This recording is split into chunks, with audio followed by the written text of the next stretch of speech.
Hey everyone, it's Kristen. So, Dazzler's over there sitting on the back of the couch, just staring at me. So, I don't feel like she's going to join us for this video, but you never know. But right now, she's currently just staring at me.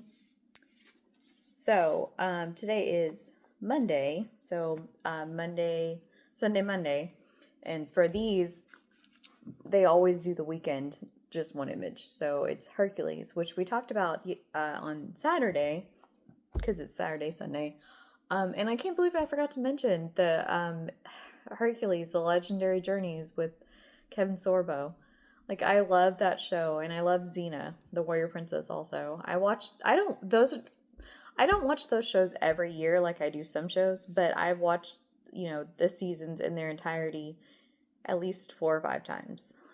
I just think they're good shows. I mean, granted, the special effects are, you know, well, I mean, leave a lot to be desired, but at the same time, that was, that era, so, you can't really fault them for that. But I just think they're just fun shows. I really enjoy them. So let's see. And then, Mandarin. So, yeah, so he is a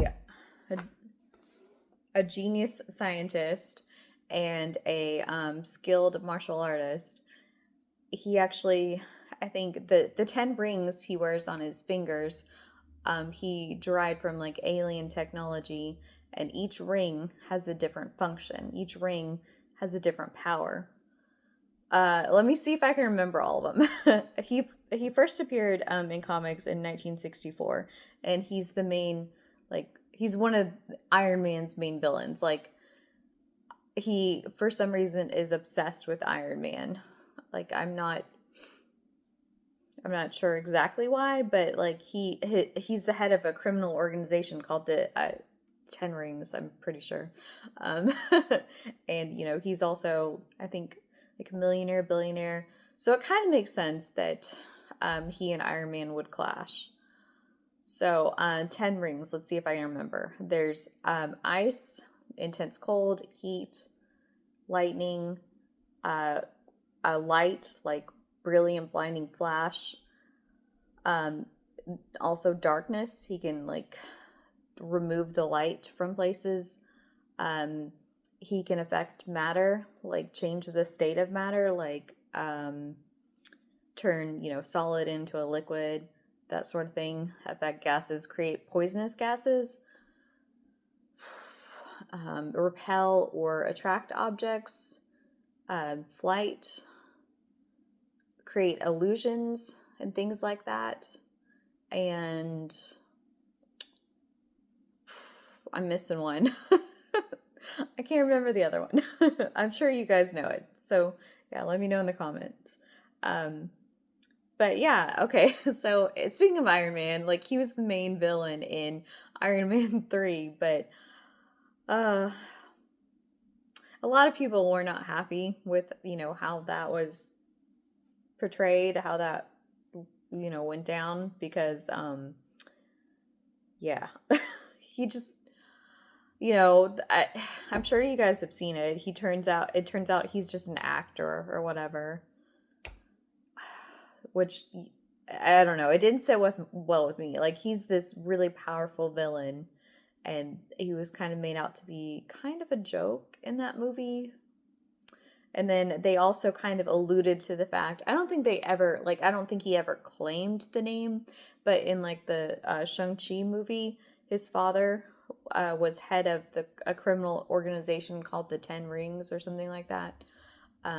So they never called him Mandarin in the Shang-Chi movie, but it was kind of alluded to, that's who it was supposed to be. But of course, in the comic books, Mandarin is not Shang-Chi's father. So anyway. So now we have this, and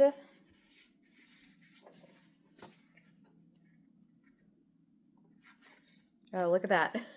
Wow, okay. Talk about a tie-in. So it's a Shang-Chi. And let's see, this stamp was found, and it says Shang-Chi, Master of Kung Fu. It was found Incredible Hulk number 179, September 1974. And it also appears in Fantastic Four number 155, February of 1975. And this is where they got the image from.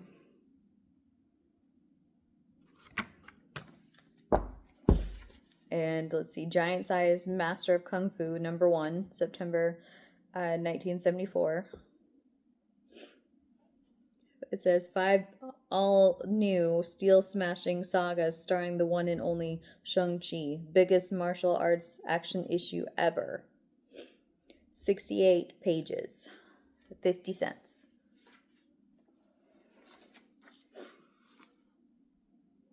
So I really enjoyed Shang-Chi, the movie. I really liked it. I really like that just, I mean, the cinematography of those movies and the fantasy and just the visuals are just stunning. Like, I love those movies. Those are like so much, like, I watched this movie, it was last year, and now I can't remember what it was called.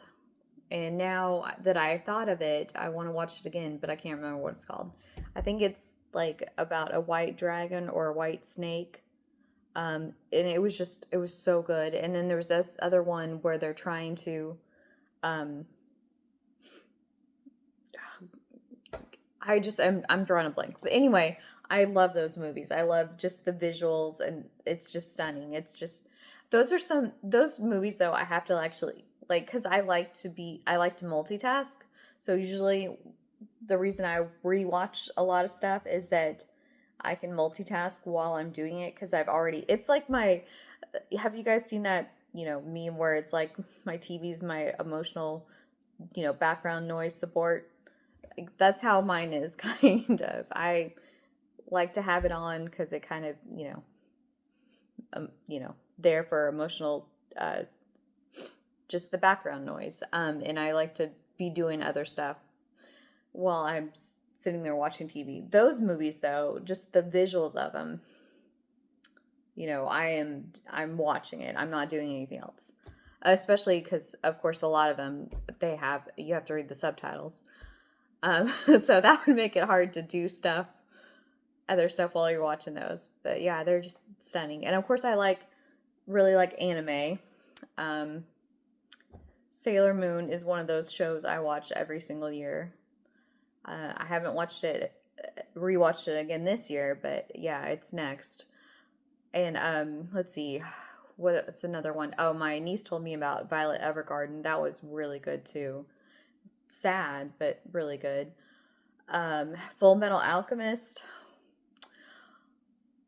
Okay, when I first started watching it, of course, the first episode, you're like, holy cow, I don't know if I can keep watching this, because the one part, oh. And then the other part with the dog and the little girl, man, it took me a second to get that, and was like, oh my gosh, holy cow. And then it clicked. It's probably what happened to his wife too. Anyway. Oh, that anime is really good, but there's some deep stuff. And of course, Bleach, Soul Eater. I think those are my favorites. But anyway, so yeah, I watch anime too.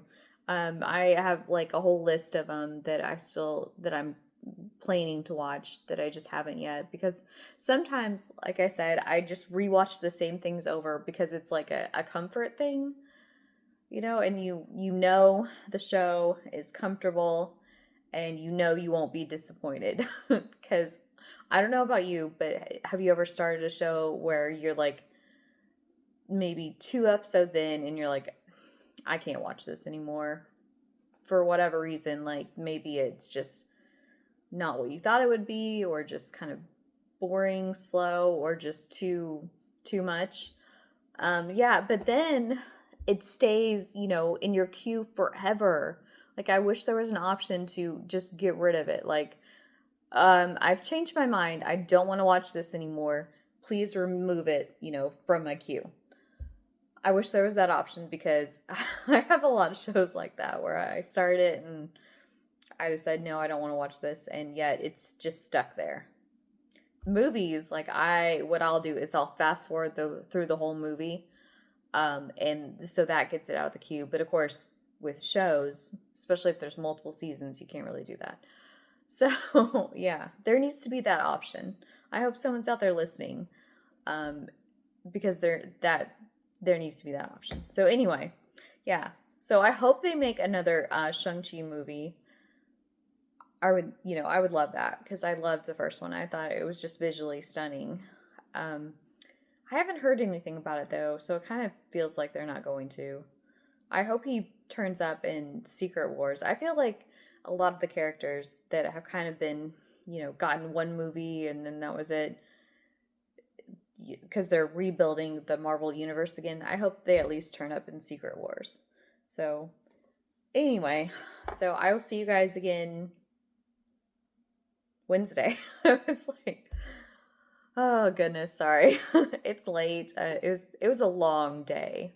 I mean, it was a long day. We were, super busy. Of course, we're usually always busy. But anyway, it was a long day, so I apologize. But yeah, so I will see you guys Wednesday. And I guess Dazzler decided, she was just gonna stare at me the whole time and not join us. So it's kind of sad because, of course, I like it when she joins us. It's fun. It's funny. So anyway, I will see you guys next time, Wednesday. Bye.